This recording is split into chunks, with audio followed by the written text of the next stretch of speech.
Halo, selamat pagi anak-anak. Gimana kabarnya hari ini? Baik-baik kan? Hari ini Pak Julius akan menjelaskan mengenai materi penyajian data. Nah, yang kemarin kan kita sudah belajar mengenai segi 4 dan juga segi 3. Kali ini kita masuk materi yang terakhir di semester 2 ini, penyajian. Oke. Nah, ini kita udah masuk ke PPT-nya, penyajian data. Langsung aja ya. Kompetensi dasar menganalisis hubungan antara data dengan cara penyajiannya. Jadi nanti ada bentuk tabel, bentuk diagram. Diagram itu ada 3, ada diagram garis, diagram batang, dan juga diagram lingkaran. Nah, kita nanti akan belajar perkenalannya dulu aja. Oke. Pemilihan umum. Ya, misalkan yang kita tahu kalau ada pemilihan umum, kalau ada pemilu kita pilih. Oh, kalian belum milih ya. Kalau misalkan sudah nyoblos itu kan ada partai-partai. Nah, seperti ini bentuknya kalau misalkan itu direkapitulasi jadi satu, dibentuk diagram batang. Nah, seperti ini kan mudah untuk melihatnya, mudah untuk membacanya. Yang paling tinggi ini nomor 4, lalu yang paling rendah nomor 15, seperti ini. Nah, coba kalian sebutkan diagram lainnya dalam statistika. Ada diagram garis dan juga diagram lingkaran. Oke, lanjut dulu. Statistika Gottfried Achenwald di Hari Jerman. Bapak statistika ini orangnya. Oke, lanjut aja. Pengertian statistika dan data statistika. Nah, statistika merupakan ilmu yang berkenaan dengan data, sedangkan statistik itu kumpulan datanya atau informasinya. Jadi beda ya, walaupun selisih satu huruf, statistika dengan statistik. Kalau statistika pakai A itu ilmunya, kalau tanpa A itu informasinya. Statistik itu informasinya. Contoh, statistik kecelakaan lalu lintas berisi angka-angka yang mengenai korban kecelakaan lalu lintas. Kalau sekarang ini berarti statistik pasien COVID-19, sebenarnya seperti itu. Nah, statistika itu ilmunya. Oke, lanjut aja. Pengertian data. Dalam statistika, data dapat diartikan sebagai kumpulan keterangan atau informasi yang diperlukan untuk memecahkan suatu masalah, jadi mendapatkan gambaran. Menurut jenisnya, statistika dibagi dua. Ada hasil pengukuran berupa angka atau numerik atau kuantitatif. Nah, seperti kuantitatif itu nilai kalian, nilai matematika, tinggi badan, terus banyaknya guru. Jadi bisa dihitung menggunakan angka, bisa dihitung. Kuantitatif itu bisa dihitung. Lalu yang kedua itu data diperoleh dari pengamatan sifat atau keadaan. Jadi bukan berbentuk angka, ini namanya kualitatif. Bukan kuantitatif. Kalau tadi kan kuantitatif, sekarang kualitatif. Jadi tingkat kepuasan konsumen, cara berangkat sekolah, jadi nggak ada angkanya. Kalau ada angkanya itu kuantitatif. Oke, lanjut. Pengumpulan data melalui angket atau kuesioner. Nah, kemarin kan kalian sudah diminta buat kuesioner juga kan? Jadi seperti itu bentuknya nanti. Sekolah akan merekap dan akan memberikan juga hasilnya. Nah, seperti itu. Angket atau kuesioner banyak dipilih oleh para peneliti karena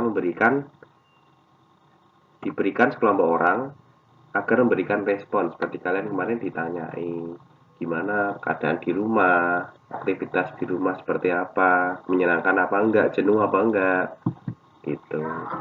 Oleh karena itu orang yang memberikan respon disebut responden. Seperti kalian itu namanya responden yang mengisi angket atau mengisi kuesioner yang diberikan sekolah.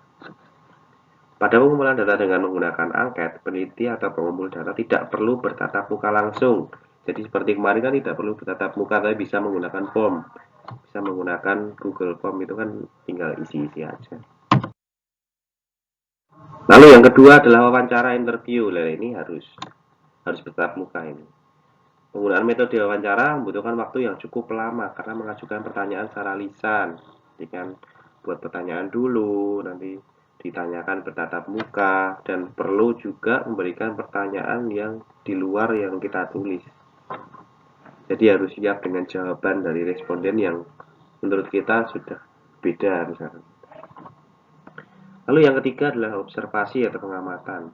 Nah, ini harus di lapangan, Pengamatan dapat digolongkan sebagai pengumpulan data jika pengamatan tersebut berkaitan dengan penelitian yang direncanakan. Biasanya peneliti melengkapi dengan belangko pengamatan. Nah, sekarang penyajian data menggunakan diagram. Diagram yang pertama diagram lambang atau disebut juga piktogram. Disajikan dengan lambang-lambang seperti misalkan ini orang, berarti gambarnya juga muka orang. Kalau misalkan gol dalam sepak bola itu berarti dilambangkan dengan bola. Lalu apalagi ya? Ya, itulah. Tabel di samping adalah data banyaknya dokter spesialis gigi. Ya, ini banyaknya dokter. Jadi sampingnya mukanya juga muka dokter.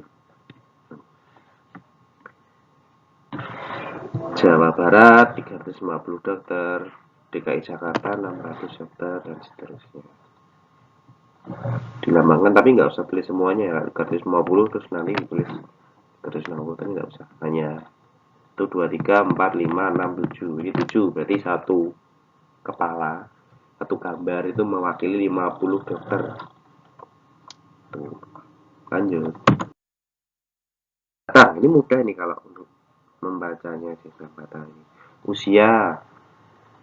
Banyak kecelakaan lalu lintas tahun 2014. Usia di bawah 10 tahun itu ada di antara 200 dan 400, berarti kan 300.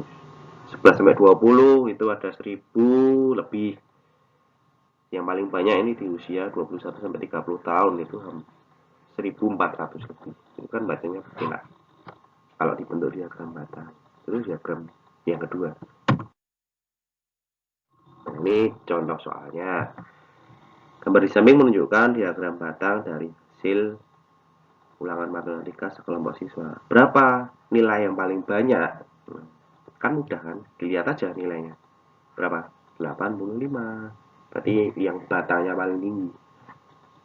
Jika KKM-nya 80, berarti yang perlu remedi nilai di bawah 80, berarti 70 dan juga 75. 70 itu ada 3 anak, 75 ada 5 anak, berarti 3 tambah 5, 8. Mudah kan? Oke. Garis, nah ini biasanya untuk bentuk-bentuk sumbu seperti ini, misalkan, nah ini suhu pasien, seperti suhu pasien, terus kecepatan motor, seperti itu kan bisa naik turun. Ini suhunya di jam 6 itu 36 derajat, lalu jam 7 naik, jam 8 turun lagi, jam 9 naik lagi, jam 10 sama, jam 11 naik lagi ya, berarti kan itu naik turun. Itu diagram garis, diagram yang ketiga. Data posisi cadangan devisa dalam miliar dolar. Tahun 2006 itu 40,7 miliar dolar, 2007 naik, 2008 turun. Nah, 2009, 10, 11 itu naik terus. Kan kelihatan. Dan kalau diagram garis itu kan kelihatan tuh naik terus. Selanjutnya yang keempat itu diagram lingkaran. Nah, diagram lingkaran kita tahu dalam setiap bagian-bagiannya itu disebut juring atau sektor. Nah, gambar yang pertama menunjukkan diagram lingkaran untuk cabang olahraga yang diminati siswa dalam kegiatan ekstrakurikuler. Nah, ada sepak bola itu 24%, basket 19%, dan seterusnya. Berarti yang paling diminati siswa itu yang paling besar. Berarti 24% itu sepak bola. Nah, ini contoh soalnya. menunjukkan sumber air minum yang dikonsumsi oleh penduduk Provinsi Jawa Timur tahun 2010, 34 juta jiwa. Yang ditanyakan, sumber air minum mana yang paling banyak dikonsumsi penduduk? Berarti yang paling besar aja, air sumur, ya kan? Nah, air sumur itu berapa? Berarti 36%, kan 36% dikalikan 34 juta. 12 juta 250 ribu jiwa, berarti yang mengkonsumsi air sumur itu 12 juta sekian itu. Lalu yang ditanyakan kedua adalah berapa banyak penduduk yang mengkonsumsi air minum yang sumbernya di dekat rumah. Di dekat rumah berarti kan ada air sumur dan juga air pompa. Jumlah aja air sumur dan air pompa. 22 ditambah 36, 58% dikali 34 juta. 19 juta 720 ribu jiwa. Oke, gitu aja pelajaran kita hari ini. Untuk minggu depan masih sama tentang penyajian data juga. Jadi tetap stay tune. Dan juga untuk soalnya nanti saya kirim di Quizzes ya. Tetap dikerjakan dan jaga kesehatan. Oke? Dadah.